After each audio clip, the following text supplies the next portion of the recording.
This is the story of the greatest comeback, how Team Canada fought back, took the Summit Series, and reinvented hockey, by John U. Bacon.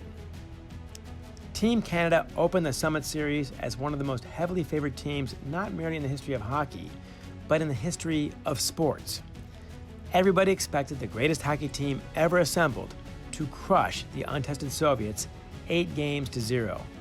But that is not how it went.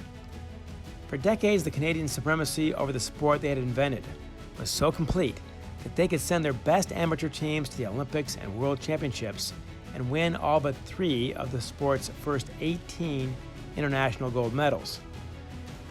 But after the upstart Soviets took 10 straight international gold medals against Canada's amateurs, Canadians had had enough and put together the country's first dream team, all of them NHL stars, half of them future Hall of Famers.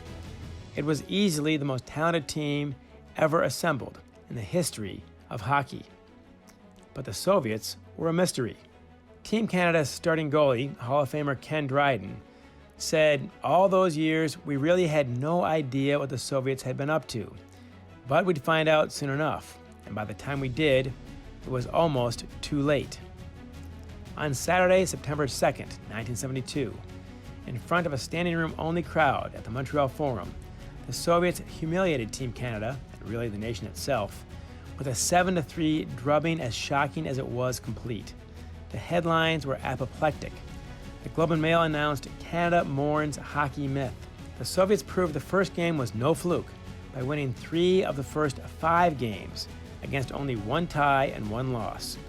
It got so bad that fans in Vancouver booed their national team before, during, and after the Soviets rode to a convincing 5-3 victory. Team Canada had to win all 3 remaining games, and in Moscow, on a wider, unfamiliar rink, surrounded by soldiers wielding AK-47s, and ruled by international referees who seemed equal parts compromised and incompetent, even sparking stick-swinging fights among the players, a Canadian agent, and Soviet soldiers.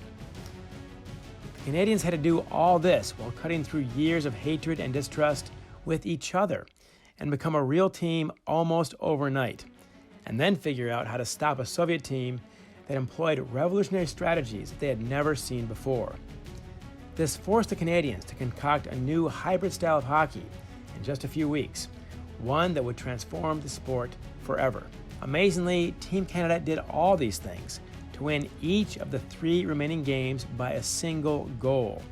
For all these reasons, Hall of Fame defenseman Brad Park told me, "This was the greatest comeback in the history of sports." It's more than a hockey story. It required achieving one of the most elusive feats of human potential in any field of endeavor, pushing everybody to exceed their limits at once, together. It inspired heroics against long odds and almost inhuman pressure, a month so unforgettable that all the players considered it the highlight of their storied careers, and the fans who witnessed it still regard as one of the highlights of their lives.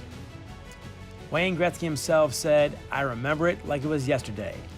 That series had such an incredible impact on the sport, and that's what sports are all about, isn't it? Learning from each other and getting better, and that's what that series did all over the world.